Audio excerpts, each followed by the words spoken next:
અત્યારે હવે શરૂ થાય છે કલ્પસૂત્ર. ભૂમિકા કરી કે આ કલ્પસૂત્ર આપણને કોને આપ્યું, ક્યાંથી આપ્યું. પરમાત્માની પાસે ગંધર્વ ભગવંતોએ ત્રિપદી પ્રાપ્ત કરી. ત્રિપદી ખ્યાલ છે આપણને? ઉપરનૈવા, દિગ્મૈવા, ધ્રુવૈવા. ઉપરનૈવા એટલે પદાર્થો ઉત્પન્ન થાય છે. દિગ્મૈવા એટલે નાશ પામે છે. ધ્રુવૈવા એટલે સ્થિર રહે છે. પરમાત્માએ જ્યારે પૂછ્યું ભૈવમ કિમ તત્તમ, તત્વ શું, તો પરમાત્મા 3 વાર પૂછતા 3 આ શબ્દ બોલ્યા છે: ઉપરનૈવા, દિગ્મૈવા, ધ્રુવૈવા. કદાચ તમને ખ્યાલ હોય કે અજયનું અંદર બ્રહ્મા છે, વિષ્ણુ છે ને આ બ્રહ્મા કોણ, આ વિષ્ણુ કોણ, અને મહેશ કોણ, એના માતા પિતા કોણ, આ સંતાનો કોણ, જન્મસ્થળ કયું, મળે કોઈ જગ્યાએ બોલજો કેમ મળે? જયેશભાઈ, બ્રહ્મા, વિષ્ણુ, મહેશ, એનું કોઈ જન્મસ્થળ મળશે? રામ છે તો મળશે, કૃષ્ણનું મળશે, પણ બ્રહ્માનું ક્યાંય મળશે? વિષ્ણુનું ક્યાંય મળશે? મહેશ, શંકરનું ક્યાંય મળશે નહીં? કારણ કે આ 3 વ્યક્તિ છે જ. આ એક કલ્પના છે, શું કહેવાય, લક્ષણ ખાલી. બ્રહ્મા એટલે શું? સર્જનકાર, ઉપર નહીં. વિષ્ણુ એટલે શું? વિષ્ણુ એટલે શું? પાલન કરનાર, ધ્રુવૈવા. શંકર એટલે શું? સંહાર કરનાર, દિગ્મૈવા. ઉપરનૈવા, દિગ્મૈવા, ધ્રુવૈવા. આ 3 જ વસ્તુ વિશ્વની અંદર છે, અને 3 એ બીજ પરમાત્માએ ગંધર્વ ભગવંતોના મસ્તક પર, એના કાન પર નાખ્યા, અને ગંધર્વ બીજ નામ કર્યું. એના કારણે એમને એવો દિવ્ય ક્ષયક્ષમ પ્રગટ્યો કે એમાંથી દ્વાદશાંગી રચા, આચારાંથી માંડી અને 12મું કયું? દ્રષ્ટિવાદ. 12મું કયું? દ્રષ્ટિવાદ. 12મું જે દ્રષ્ટિવાદ છે એમાં જે 14 પૂર્વના નામ બોલે. દ્રષ્ટિવાદ એનો 20% ભાગ એ 14 પૂર્વ છે. શું કહું છું? 14 પૂર્વ ક્યાં છે? સમરો, મંત્ર, બોલો, નમસ્કાર, એ છે આ 14 પૂર્વ. કેટલા મોટા? 16,383 મહાવિદ્યના હાથી, સુકી સાઈ થી ભરેલા, એનાથી લખાય. કેટલા? 16,383 કયા હાથી? મહાવિદ્યના. અંદરથી કોખલા, અંદર શું ભરેલું હોય? સુકી સાઈ. પછી એ સાઈ એ કડિયામાંથી લઈ ભીની કરી પાણી નાખી લખતા જાઓ. જેટલું લખાય તે 14 પૂર્વ. આ કેટલું છે? તો કે 12મું જે અંગ દ્રષ્ટિવાદ એનો 20% ભાગ છે. 12મું અંગ દ્રષ્ટિવાદ એનો 20% ભાગ છે. તો 12મું અંગ કેટલું મોટું હશે ને 11 અંગ કેટલા મોટા હશે? સૂતક જ્ઞાન કેટલું મહાન, કેટલું મોટું હશે? અત્યારે આપણી પાસે બિંદુ કરતા ઓછું કહી શકાય. બિંદુ કરતા ઓછું છે. હવે આ 14 પૂર્વમાં 9મું પ્રત્યાખ્યાન પ્રવાદ પૂર્વમાંથી ઉદ્ધરી અને આપણને આ કલ્પસૂત્ર આપણને કોને આપ્યું? કોને આપ્યું? મંત્રભાવ. ભદ્રબાહુ સુરી પ્રતિષ્ઠાનપુર નામના નગરમાં થઈ ગયા. ભદ્રબાહુ અને વરામીર નામના બંને ભાઈ હતા. બંને ભાઈઓએ દીક્ષા લીધેલી, પરંતુ ભદ્રબાહુ નાના, વરામીર મોટા હતા. જૈન શાસનની અંદર કેટલા મોટા કેટલા નાના કરતા કેટલા યોગ્ય છે એની વધારે કિંમત હતી. અને ગુરુ યશોભદ્ર શ્રી મહારાજે જોયું કે ભદ્રબાહુ એક પાત્ર જીવ છે, માટે આચાર્ય પદ માટે પોતાની પાઠ ધર્મધુરા એ ભદ્રબાહુને સોંપી. એટલે વરામીએ આતંક મચાવ્યો. શા માટે એને અને મને કેમ નહીં? જૈન શાસનમાં બહુ સ્પષ્ટ વાત છે, અપાત્રદાને મહાદોષ ઇત્યાચર પ્રત્યક્ષતે. અપાત્રના હાથમાં અપાય નહીં. વસ્તુ ખતમ થઈ જાય તે ચાલે. ઘણા દુર્ભગવંતો ઘણી લબ્ધિવાળા, ઘણા જ્ઞાનવાળા, એ લબ્ધિઓને જ્ઞાન એમને પોતે મળતા ભેગો લઈ ગયા, પણ શિષ્યોને આપીને ન ગયા. જો ન લાગ્યું એમને કે શિષ્ય યોગ્ય છે તો લઈ ગયા, પણ આપીને ન ગયા. એમાં ઘણું આપણે ત્યાં ચાલ્યું ગયું. આ પાત્રતા નથી. અંગ્રેજીમાં એક વાક્ય આવે છે, first deserve and Dzire. Jainism કહે છે ઓનલી ડિઝર્વ, નો ડિઝાયર. પહેલા પાત્રતા અને પછી કંઈક પામવાની ઈચ્છાઓ રાખવાની. જૈન ધર્મ કહે છે પામવાની ઈચ્છા રાખવાની જ નહીં, માત્ર પાત્રતા નિર્માણ કરવાની. પાત્રતા નિર્માણ જે વ્યક્તિ કરે છે એના પાત્રની અંદર આ ઈચ્છા વગર એનું અને સકળ વિશ્વનું કલ્યાણ આવીને પડે છે. ઈચ્છા કરવાની અમારી ઓકાત નથી. શું કહું છું? ઈચ્છા કરવાની અમારી ઓકાત નથી. ઈચ્છા કરવાની અમારી શક્તિ નથી. કેમ આવું કહું છું? અમે જે પણ ઈચ્છા કરીશું એમાં અમારું લાંબા કાળે અહિત જ હશે. અમે એક ઈચ્છા કરી શકીએ છીએ, યાદ રાખો, અમે એ જ ઈચ્છા કરી શકીએ છીએ જેમાં લાંબા કાળે અમારું અહિત હોય, ટૂંકા ગાળે બીજાનું અહિત હોય. બીજાનું અહિત મારું અહિત થઈને જ રહે. બીજા કોઈનું પણ અહિત કરું તો અંતે મારું અહિત થવાનું. માટે પરમાત્મા કહે છે કે હું પાત્ર બળું ભાવ રાખો, ઈચ્છા કોઈ રાખો નહીં. એક મારો સમય છે, મારો કાળ છે, મારો પર્યાય છે, તો એ મુજબ હું આ કામ કરું. પરમાત્માની ઈચ્છા હશે તેમ થશે. ખ્યાલ આવ્યો? શું રાખવાનું બધામાં આપણે? પરમાત્માની ઈચ્છા હશે તેમ થશે. જ્યાં સુધી હું ઈચ્છીશ ત્યાં લગી મારું પુણ્ય કામ કરશે, પણ જ્યારે પરમાત્મા ઈચ્છે તો પરમાત્માનું પુણ્ય કામ કરે. હું ઈચ્છું તો એ પુણ્ય અલ્પ હોવાના કારણે મારી ઈચ્છાઓ પૂરી ન થાય, પણ પ્રભુ ઈચ્છે, પ્રભુનું પુણ્ય હોવાના કારણે સર્વ ઈચ્છાઓ પ્રભુની પૂરી થાય.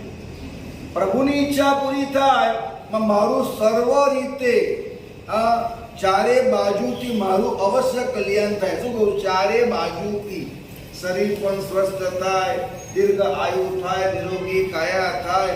તમારે જે સમયે જે અનુકૂળતા બધી મળીને બધું જ થાય. એટલે ઈચ્છા કઈ રાખવાની? હરી ઈચ્છા બની હશે. જે પરમાત્માની ઈચ્છા હોય તે થાય. મારે કોઈ ઈચ્છા કરવી નહીં. મારે માત્ર શું કરવાનું? પાત્ર બનવાનું કામ કરવાનું. હું પાત્ર બનું એટલે સ્વયંભૂ સંજોગો શીર્ષાસન કરે. કાંટા પણ ઊંધા હોય, વૃક્ષ નમે અસરાર. પરમાત્મા ચાલે તો કાંટા ઊંધા થાય કે ન થાય? એમ પાત્રતા કેળવે તો દુઃખ પણ સુખ બને, પ્રતિકૂળતા એ જ અનુકૂળતા બને, પ્રતિકૂળતા એ જ અનુકૂળતા બને. યાદ રાખો, દુનિયા જેને પ્રતિકૂળતા કહે એ જ અમારા માટે અનુકૂળતા હોય. જે મારક પરિબળો છે એ જ તારક પરિબળો બની જાય છે પાત્રતા કેળવવાથી. તે જીવનમાં આપણે પરમાત્માની પાસે કંઈ પણ માંગવું હોય તો એક જ ચીજ માંગવાની, કઈ? પાત્રતા. પાત્રતા ભદ્રભાવો સૂર્ય ભગવંતમાં હતી તો આચાર્ય પદ એમને સામેથી મળ્યું. વરામિહિરમાં નહીં હતી, વરામિહિરને ના મળ્યું. વરામિહિરે બંધ પોકાર્યું, વરામિહિરે દીક્ષા છોડી. બનેલા ગનેલા ઘણું હતા, શાસ્ત્રોના પારગામી હતા. તેના કારણે એક રાજાને ત્યાં પોતે નોકરી કરવા પુરોહિત બન્યા, રાજ પુરોહિત બન્યા. અને જે ગામમાં વરામી રાજ પુરોહિત છે એ જ ગામમાં ભદ્રભાવો શ્રી ભગવંતનું પણ આગમન થયું. રાજાને ત્યાં દીકરો જન્મ્યો. ગામના બધા જ લોકો અભિનંદન આપવા માટે રાજાને ત્યાં ગયા. અન્ય ધર્મના તમામે તમામ સંતો પણ ગયા. પણ જૈન સાધુ કોઈ પણ ત્યાં દીકરો જન્મે તો એને અભિનંદન આપવા માટે જૈન સાધુ જાય નહીં. અને જૈન સાધુનો આ કલ્પ છે. વરામિહિરને ખબર હતી માટે વરામિહિરે મોકો જે રાજાને કાનની અંદર આ બંભેરની કરી કે રાજા જોયું. બધા આવ્યા પણ તમારો દીકરો જન્મ્યો છે, તમારો રાજનો વારસ જન્મ્યો છે, એ આ જૈન સાધુને ગમતું નથી માટે એ આવ્યો નહીં. એ વ્યક્તિ કંઈ ખરાબ ઈચ્છી રહ્યો છે. આમ કરીને કાન બંભેરણી કરી અને રાજાએ કહેન મોકલ્યું કે ભાઈ તમે કેમ આવ્યા નહીં? હવે જે દીકરો જન્મે એ તો મરણનું કારણ છે. દીકરો જન્મે અનેક પાપનું કારણ છે, સમજ્યા?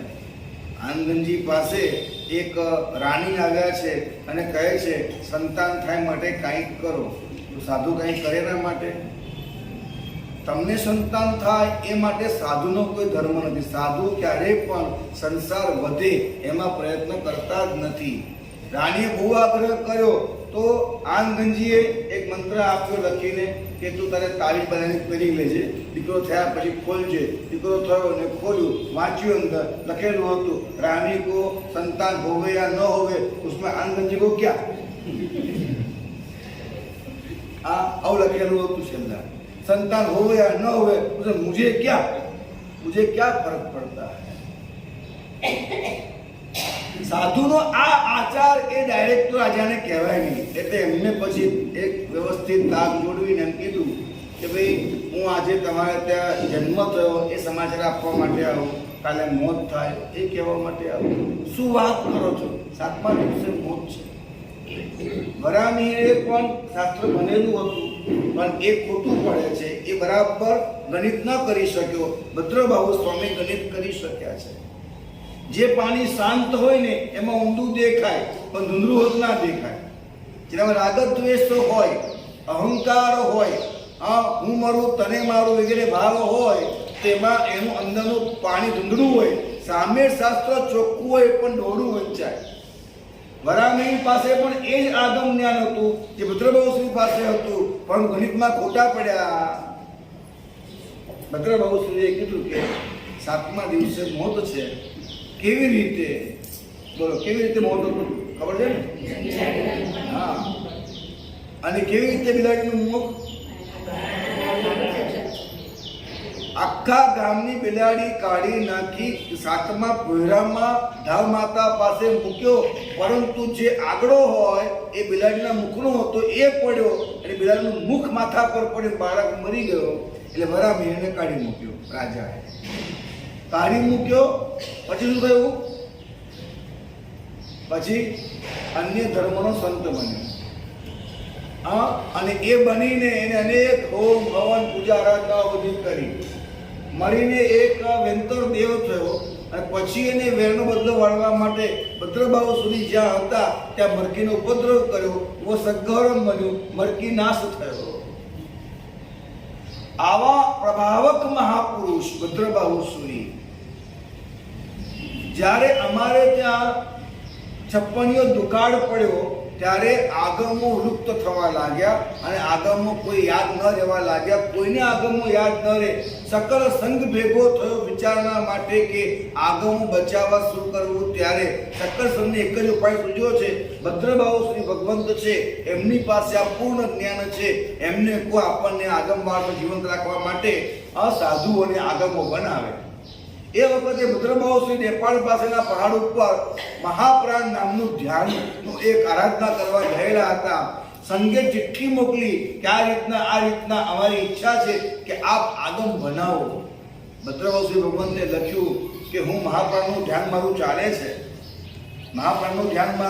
ચાલે છે. અનુકૂળતા હોય તો સંઘની આજ્ઞા છે, માટે મારે સ્વધાર્ય કરવાની હોય તો તમામ સાધુ ભગવંતો જો અહીંયા આવે તો એમને ભણાવું. એટલે 500 સાધુઓ જે મેધાવી હતા, એકવાર બોલેને યાદ રહી જાય એવા બુદ્ધિવાળા હતા, એવા 500 સાધુ અને એક સાધુની સેવામાં 2 સાધુ, એટલે સાધુ બોલે 1500 પહોંચ્યા નેપાળ અભ્યાસ કરવા માટે. 500 માંથી 499 ક્રમ બાય ક્રમ કબડતા ગયા. આને આજે યાદ નથી, એ ગયો. આને યાદ ના રહ્યું, એ ગયો. આને યાદ ના રહ્યું. કેટલા ગયા? 499 સાધુ આઉટ થઈ ગયા. કોણ બચ્યું? એક કોણ બચ્યું? હા, એક બચ્યા સ્થૂલીભદ્ર. અને એમને પણ નવપૂર્વનું જ્ઞાન તો અર્થ સાથે આપ્યું. શું કીધું? અર્થ સાથે આપ્યું. અને ત્યારબાદ ઘટના કઈ ઘટી? હા, જખા વંદન કરવા આવ્યા. પૂછ્યું, ભાઈ મહારાજ કે આ પાછળ ગુફામાં ધ્યાન સાધના અભ્યાસ કરી રહ્યા છે. એમને જ્ઞાનથી ખબર પડી ગઈ કે મારી બહેનો આવી રહી છે. કયું જ્ઞાન? કયા જ્ઞાનથી ખબર પડી? મારી બહેનો આવે છે એવી ખબર પડી. કયા જ્ઞાનથી? તો શુદ્ધ જ્ઞાનથી ખબર પડી. હા, શુદ્ધ જ્ઞાનથી. હા, એ પછી ક્યાંય સમજશું આપણે. માત્ર શુદ્ધ જ્ઞાનથી પણ ખબર પડી જાય. હા, કે નીચે કોણ ઊભું છે. શું કહું છું? નીચે કોણ ઊભું છે? વાપીના સ્ટેશન પર કઈ ગાડી આવી અત્યારે? જ્ઞાનથી ખબર પડે. અવધિ જ્ઞાન તો પછીની વાત છે. હા, અવધિ મને પડ્યો પછીની વાત છે. એ પછી ક્યારેક વાત, પણ એમને ખબર પડી ગઈ. માત્ર જ્ઞાન ના પડે આવી જાણકારીઓ પ્રાપ્ત થાય છે. ભદ્રબાહુ સુરેશ્વરજી ભગવંત એમની પાસે જે જ્ઞાન મેળવ્યું, જ્ઞાનથી ખબર પડી, શેનું રૂપ કોઈ બતાવી દેવા માટે અહંકાર તો એના અપાત્ર બન્યા એટલે આગળ જ્ઞાન પણ બંધ કર્યું. સંઘે વિનંતી કરી તો પછી આગળના ગુરુઓ એ સૂત્રથી આપ્યા, અર્થથી ના આપ્યા. બરાબર ને? સૂત્ર આપ્યા પણ અર્થ ના આપો. અર્થ ના આપ્યો એટલે શું?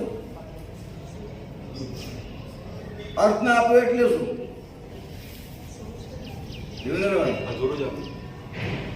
આપ્યું તો પૂરું, સૂત્ર પૂરું આપ્યું, અર્થ ના આપ્યો એટલે શું? બહુ વિચારવા જેવું છે. 9 પૂર્વ બની ગયા. નવ પૂર્વ એટલે ક્યાં પહોંચ્યા? 256 મહાવિદ્યના હાથી. સુકી શાહી લખાયેલું. કેટલું અપાર! હું આટલું બધું આપ્યું અર્થ સાથે. હું તમારો દીકરો 10 ચોપડી ઇંગ્લિશથી ભણાવો. તમે એને ઇંગ્લિશના એના અર્થ કરે ગુજરાતીમાં 11 ભણાવો તો ઇંગ્લિશનો અર્થ કરવો પડે તમારે કે આવડી જ જાય ને? ઈઝી વાત છે. તો 10મું પૂર્વ અર્થ આપે કે ના આપે? સૂત્ર આપે, અર્થ આવડી જ જાય ને? ના આવડી જાય? હા, શું કહો છો? આટલું બધું સૂત્રો, આ એક શબ્દ એનો અર્થ, આ શબ્દ આ અર્થ, આ અર્થ, એવું 9 પૂર્વનું જ્ઞાન તો અપાઈ ગયું છે. તો 10મા પૂર્વમાં કે નવો શબ્દ આવવાનો હતો. હવે જે બાળખડી અમારી પાસે છે તે ત્યાં હતી. 9 પૂર્વમાં કેટલા શબ્દો કેટલી વાર આવી ગયેલા હતા. તો હવે કયો નવો અર્થ આપવાનો હતો? સમજાય છે વાત? પુસ્તક આપો તમને. આજે તમે છો ગુજરાતી, તમે ઇંગ્લિશ ભણ્યા, એબીસીડી શીખ્યા, ભાષા શીખ્યા, અને તમે સમજો કે 9 પુસ્તકો ઇંગ્લિશની આખી વાંચી ગયા છો. 10મી તમને આપી, પછી હું તો નોટ કરાવ્યું કે આવડી જાય. 9 પુસ્તકમાં આ તો 9 નહીં 9,000, 9 લાખ, 9 કરોડ, 9 અબજ પુસ્તકો ઓછું પડે એટલું ભણી ગયું, એટલું ભણાઈ ગયું. હવે તો અર્થ ન આપ્યા.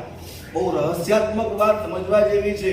આજે નેટ પર તમને આગમ મળી જાય, નેટ પર તમે વાંચી લ્યો. મોટા ભાગે જૈન સમાજ આવો જ અર્થ કરી રહ્યો છે. માત્રતાની હશે રહસ્યાત્મક જે અર્થ કહેવાય, રહસ્યાત્મક સિક્રેટ છે. આગમોની અંદર એટલું બધું સિક્રેટ છે. બધું ખુલ્લું તો કરાય જ નહીં ને. બધું ખુલ્લું કરી દઈએ તો આ 1000 વર્ષ શાસન ચલાવવાનું છે. શાસન ચાલે નહીં, ઘણા પ્રોબ્લેમ થાય. બધું ખુલ્લું ન કરાય આટલામાં સમજો. ન્યુક્લિયર ફિઝિક્સ બાળકોને ન અપાય, બાળકોને ન્યુક્લિયર ફિઝિક્સ આવે એટમ બોમ્બ બનાવે. જે ન્યુક્લિયર ફિઝિક્સથી ખરેખર ઘણું બધું કલ્યાણ થવાનું હતું, એના બદલે ઘણો બધી હાહાકાર મચી ગયો. આ તાલિબાન બધા એનાથી રચાયા. આજે શસ્ત્ર બનાવવાની વિદ્યા જ ના આવી હોત તો ક્યાંથી પત્તો લાગ્યો હોત? તમને ખબર નથી, આઈન્સ્ટાઈન જ્યારે અણુબોમ્બ બનાવી રહ્યો છે, આઈન્સ્ટાઈન પોતે લખે છે કે મધરાતે 2 વાગે કોઈ દેવી શક્તિ પ્રકાશપુંજ તરીકે આવીને મને કહી ગઈ છે આ તારા અને વિશ્વના મહાવિનાશનું કારણ છે. પોતે લખે છે. અને છતાં પણ મદાંધતા, અહંકારમાં મગ્ન, હું કંઈક, અને પોતે આ અણુબોમ્બ બનાવ્યો નાગાસાકી અને હિરોશીમા, એમાં એ બોમ્બ નાખ્યા. સાહેબ આજે પણ ત્યાં શું હાલત છે? આજે પણ ત્યાં શું હાલત છે? અને સાહેબ આઈન્સ્ટાઈન પોતે પોતાના વાળ ખેંચીને પાગલ થઈ ગયેલો છે. મેં શું કરી નાખ્યું? એને જેલમાં નાખવો પડ્યો તો આઈન્સ્ટાઈનને.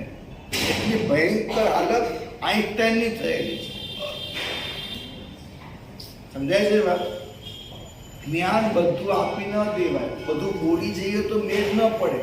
એટલે ઘણી વખતે પુણ્યવાળો એવું પણ થાય કે તમને અમારે સમજાવવા માટે જે રિયાલિટી વાસ્તવિકતા છે એ બધી અમે તમને કહી દઈએ નહીં. આટલું સમજો. તમે ક્યારેક પછી અમુક તર્કો કરો, આવું તો હોતું હશે, આવું તો કહેવાતું હશે, આમ તો ચાલે, આમ તો ન હોય, આ તો અધૂરું છે, આ તો ખોટું છે. કદાચ તમને ન પણ બેસે, તમે કદાચ 2 શબ્દ આડા આવડાય બોલો, ઊભા થઈને ચાલ્યા પણ જાઓ, કદાચ ગુરુ ભગવાનની તોહીન પણ તમે કરી નાખો, સાહેબ બધું બરદાસ્ત કરી લેવામાં આવે, બધું કહી દેવામાં ન આવે. આટલી ગંભીરતા ગુરુ ભગવંતે રાખવી જ પડે. બધું કહી દેવાય નહીં, કારણ કે એ જ તો અર્થ છે, એ જ અર્થ છે. તો એ અર્થ ન આપ્યા. આવી ધીરતા, આવી ગંભીરતા, આવી વીરતા, આવી આંતરિક મહાનતા જે મહાપુરુષ ગુરુ ભગવંતમાં હતી, આવા કક્ષાના ભદ્રભાવ સુધી ભગવંતે આ કલ્પસૂત્ર આપણને વીર નિર્વાણ 986 મતાંતર છે. ત્યારે ધ્રુવસેન રાજાના પુત્ર મરણના શોક નિવારણ અર્થે આ કલ્પસૂત્ર જાહેરમાં વંચાયું કે ધ્રુવસેન રાજાના ઉપકારે આજે આ તમને સૌને પણ સાંભળવા મળે છે. આ કલ્પસૂત્રના સૌથી પહેલા પ્રારંભ કરતા આજનો દિવસ વડાકલ્પનો કયો દિવસ છે? વડાકલ્પ એટલે શું જયેશભાઈ? વડાકલ્પ એટલે શું સુનિલભાઈ, દેવેન્દ્રભાઈ, કિરીટભાઈ? વડાકલ્પ એટલે મનુભાઈ, વડાકલ્પ એટલે શું? વડાકલ્પનો છઠકરી છે, વખાણ સુની છે. વડાકલ્પનો છઠ, વડાકલ્પ એટલે શું બને?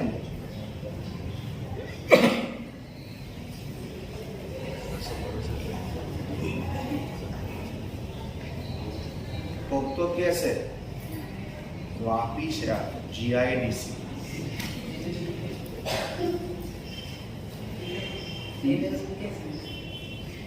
નીચે મૂકી દે. હા, નીચે બેનર મૂક્યો છે પાછું. તો વાંચે કોણ? વડાકલ્પ શું એ નીચે લખેલું બેનર ઉપર. નવજી વાંચ્યા બધું.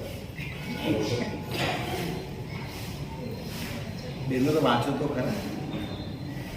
વડાકલ્પ એટલે શું? આજે વડાકલ્પનો છઠ કરવાનો. વડાકલ્પ શું ખબર નથી. વડા એટલે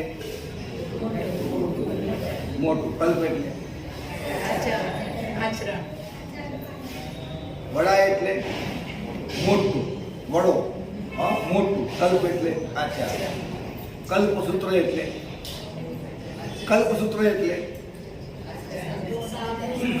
આચાર સૂત્ર, આચારાંગ. આ કલ્પસૂત્ર એક આચારાંગ સૂત્ર છે. શું છે? કલ્પ એટલે આચાર, મોટો આચાર.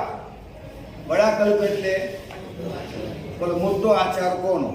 18 આલમમાં સૌથી મોટો, સૌથી શ્રેષ્ઠ આચાર કોનો? કોનો આચાર? એટલે સાધુનો આચાર. સાધુના આચારથી ઊંચો વિશ્વમાં કોઈનો આચાર નથી. ખરા? આચાર છે તો આચાર્ય છે ને. આચાર્ય એટલે શું? આ પ્રકૃષ્ટ શ્રેષ્ઠ વડો આચાર જે પાડે છે તે આચાર્ય છે. આચારથી આચાર્ય છે. સૌથી મોટો આચાર આચાર્યનો છે. હવે મહત્વની વાત, વીર ચરિત્ર ઉલ્લાસ સાંભળવાનું છે. અને વીર ચરિત્ર સાંભળતા પહેલા સાધુના 10 કલ્પ આપવામાં આવ્યા, 10 મોટા આચાર આપવામાં આવ્યા. તો સાધુના 10 આચાર સાંભળવા સ્વરૂપે મંગલ કરે છે. આચાર મંગલ છે. સાધુના 10 આચાર તે મંગલ છે. આ સાધુના આચાર સાંભળો. આ સાંભળતા વેદ મંગલ થાય.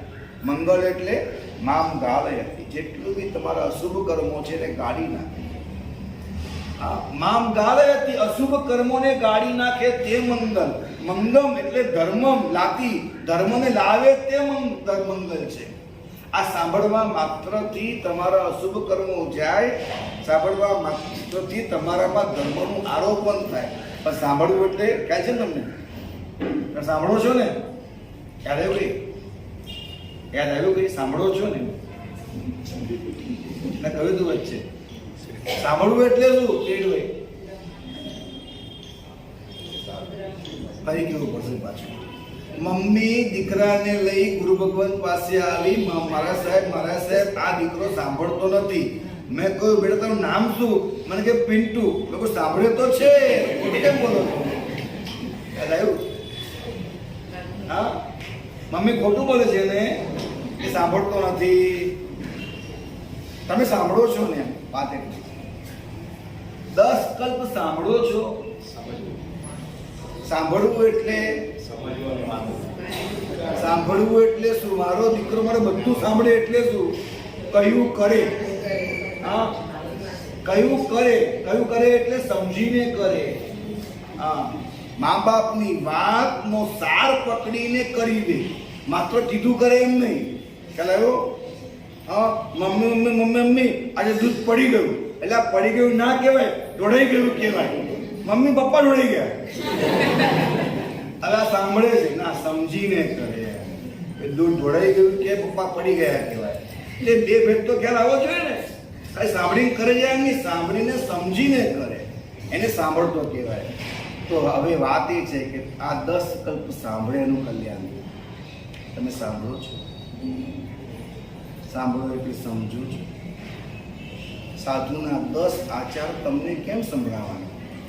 તો કે એટલે સંભળાવવાના કે સાધુના 10 આચાર સાંભળવાથી તમે સાધુની સુયોગ્ય સેવા કરી શકો, તમે વ્યાવચ કરી શકો. ઓહો, આ કલ્પે, આ ન કલ્પે, ચાલો આ રીતે આપણે વ્યવસ્થાઓ રાખીએ. તો આ સાંભળશો તો ખ્યાલ આવશે. ઉપાશ્રય કેવું હોવું જોઈએ એ બધું આજે વ્યાખ્યાનમાં આવશે. દેરાસર કેવું હોવું જોઈએ, તમારું ઘર કેવું હોવું જોઈએ, આ ગોચરી પાણી કેવા હોવા જોઈએ, તમારા વ્યવહાર કેવા હોવા જોઈએ, એ બધું આ સાંભળો તો સમજાય છે. તો સાંભળો તો અમારા સંયમ જીવનનું રક્ષણ થાય. તમે સાંભળો અહીંયા આવે, એમને કહેવા દો. વચ્ચે આવે મહાન પુરુષ હોય તો વચ્ચે આવે. સુલસા રહેતી સાધના મહાન કે વચ્ચે આવે. માસ્કમાં છે બેન તમારે આ વચ્ચે આવે એટલે પૂછ્યું મેં જરા રિક્ષા લેવાના હતા નજીકના કાળમાં. એ લોકો આગળ આવી જાય રિક્ષા લેવાના બધા આગળ આવજો ધ્યાન રાખજો બાકી બધા જ્યાં છો ત્યાં રહેજો. સમજાય છે શું વાત ક્યાં હતી વાત ક્યાં હતી સાહેબ તમને પૂછ્યું વાત ક્યાં હતી સાહેબ 10 કલ્પ 10 આચાર માત્ર સાંભળો. સાધુના 10 આચાર સાંભળવાથી અમારા સંયમ જીવનનું રક્ષણ થાય છે. તમને સાધુ પ્રત્યે સુયોગ્ય બહુમાન થાય છે. ત્યાં આખા જગતમાં જાઓ આવા સાધુઓ અયોધ્યા ગયા હતા. અમે અયોધ્યા ગયા હતા અને ત્યાં નામ નૃત્ય ગોપાલદાસજી જે રામ સમિતિના મહંત નૃત્ય ગોપાલદાસજી. અમે તો બધા સાધુ ભગવંતો અયોધ્યાનું દર્શન કરવા અયોધ્યા કેવી છે ફર્સ્ટ ટાઈમ ગયા પછી ક્યારે જવાના હતા ને બીજી વાર તો ક્યાં ચાલી જઈએ એટલી પાસે ફરીથી. ત્યાં મોટો એક આશ્રમ દેખાવાનો ને વધારો વધારો એક સંતે વિનંતી કરી અમે ગયા. નૃત્ય ગોપાલદાસજી અમને આમ બેસવા માટે રાધ્યોચરમાં આપ્યું. અમે તો નહીં અમે પ્રમાણજી આસન પાથરી નીચે બેઠા. એ વખતે એ મોટો આશ્રમમાં 500 એના શિષ્યો ત્યાં હશે. બધાને બોલાવ્યા બધા આવી ગયા. 500 સંતો હાજર થયા એની સામે હું ત્યાં હતો. 500 સંતો સામે નૃત્ય ગોપાલદાસજીએ એ સંતોને એમ કીધું છે શિષ્યોને એમ કીધું કે સાચા સાધુ તો આ છે. साचा साधु तो आज है. इनकी तरह पहले हम भी पैदल चलते थे. इनकी तरह हम भी पहले खुले पांव रहते थे. इनकी तरह हम भी पहले घर घर मांग के खाते थे. लेकिन आज यही बचे हैं. उनकी वही परंपरा में एक यही बचे जो आज भी नंगे पैर चलते हैं और पैदल ही घूमते हैं और घर घर मांग के लाते हैं और अपना बाल नोचते हैं. 18 आलम में से किसी आलम की गुलामी नहीं करते हैं. न दर्जी की जरूरत है, न धाची की जरूरत है, न गांजे की जरूरत है. हमारे हजाम की जरूरत है. कोई जरूरत करिए हमारे बड़ा वगर जीवाय. केवी व्यवस्था परमात्माए गोठवी आपी. तो एवा मोटा गजाना संतो महंतो पण शिष्यों ने के सच्चे साधु तो ये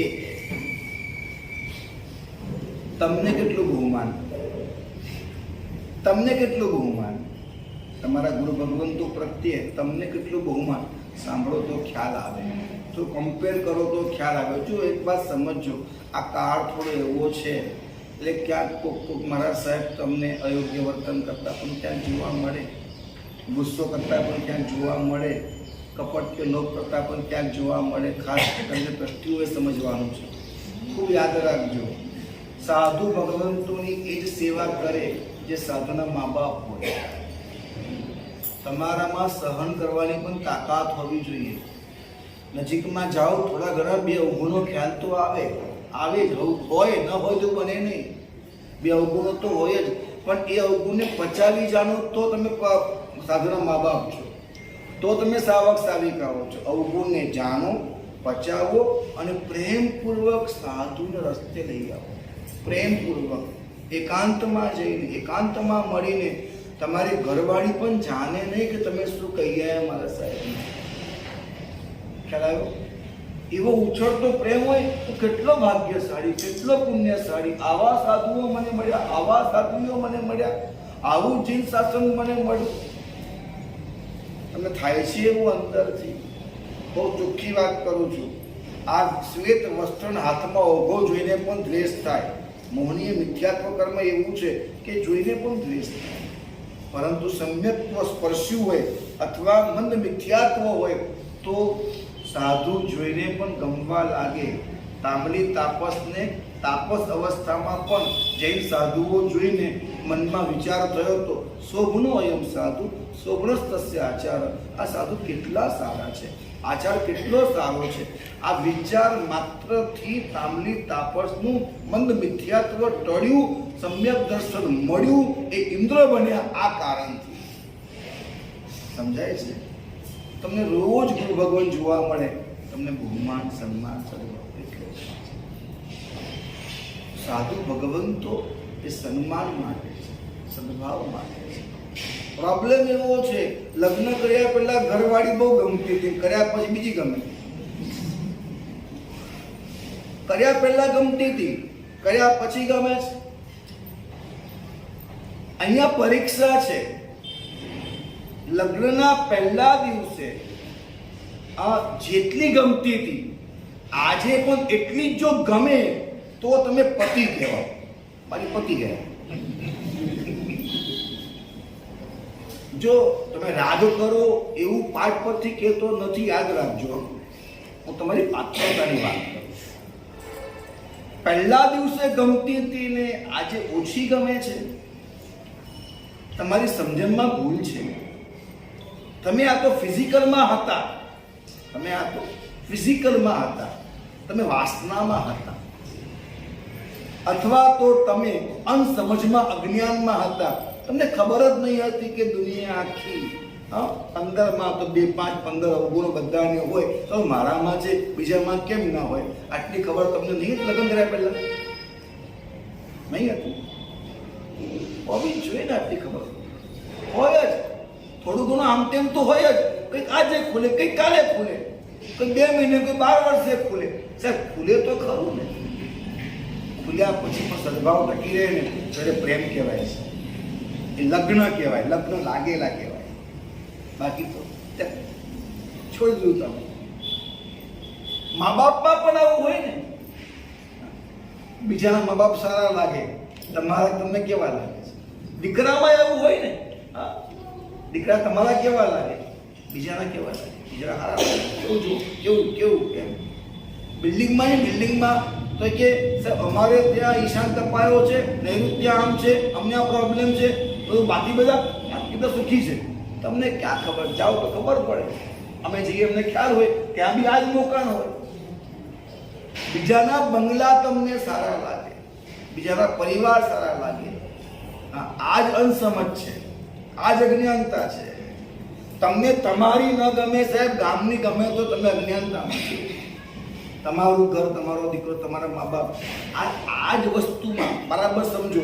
જેને પત્ની ન ગમી, પુત્ર ન ગમ્યા, મા બાપ ન ગમ્યા, આટલું ન પચાવી જાય ને તો પછી હવે ગુરુને નહીં પચાવી જાય, એ ગુરુ નહીં પચાવે, એ ટ્રસ્ટીને પણ નહીં પચાવે, કાર્યકર્તાઓને પણ નહીં પચાવે. અરે એને ધ્યાન ભગવાન જોતો ને, આ આજ્ઞા ભગવાને એક ભૂલ કરી નાખી. આમાં કોઈ ભૂલ દેખાશે એને કે આ ભગવાન અશોકસિંહ દાદાએ બરાબર કર્યું ખરું, એ દ્રષ્ટિએ કર્યું ખરું બધું, પણ આ જરા કામ નહીં, આ જરા કામ કરવા જેવું હતું. રોજ નિરાશ્રમાં આવે, રોજ એને ભૂલ મગજમાં આવે. ભગવાન પછી આવે, પેલા ભૂલ આવે, આ બહુ મોટા કરી નાખ્યા યાર, બહુ ઊંચા કરી નાખ્યા યાર, બહુ ગાય જાડા કરી નાખ્યા યાર, બહુ આમ કરી નાખ્યું, કેમ કરી નાખ્યું, આળસ આવો લાવો, આળસ કેવો લાવો, વગેરે વગેરે વગેરે વગેરે. ક્યાંક ને ક્યાંક સાહેબ ઊંટના 18 વાંકા છે ને ગામના વાંકા વધવા નીકળ્યા છે. ખૂબ સમજો.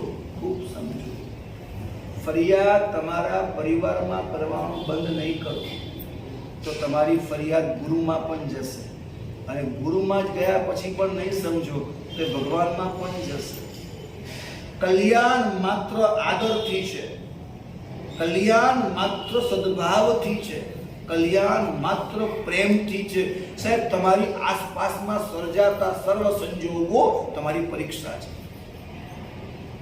સર્વ સંજોગો પરીક્ષા છે કે તમારો સદભાવ ટકે છે કે તમારા જ મિત્રએ ધોકો આપ્યો, હવે તમને પ્રેમ એના ઉપર રે તો તમે જીતી ગયા.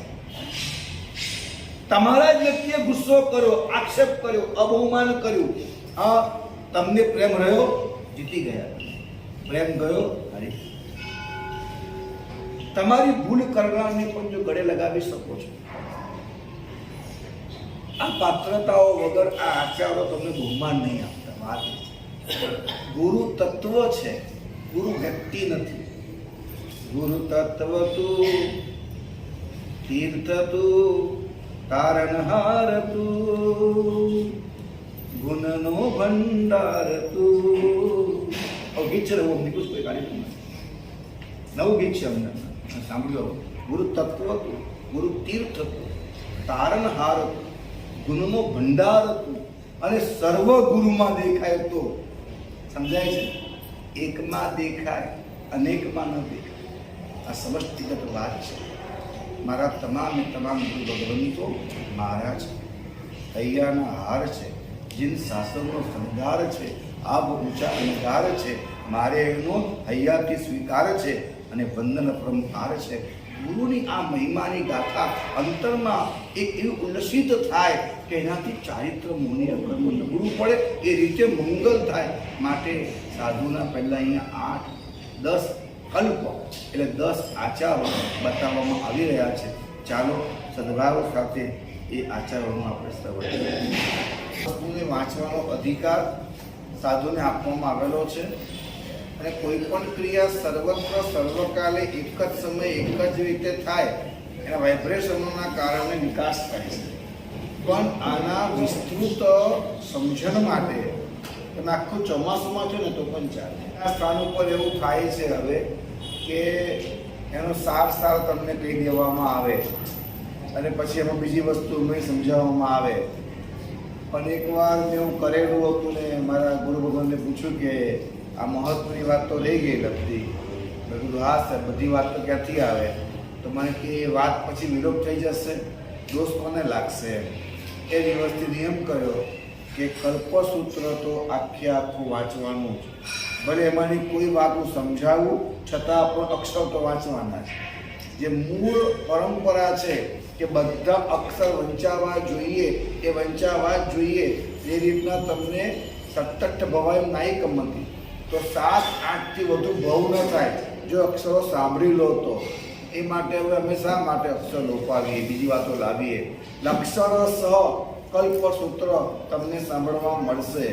હું આટલા વર્ષોમાં પહેલી વાર એમના ઉચ્ચાર એટલા બધા સારા છે મંત્રેશ મહારાજ સાહેબના કે દીક્ષા થઈ એમની, એમનો ઉચ્ચાર મેં જોયો પછી અમે કોઈએ જ વાંચવાનું બંધ કર્યું.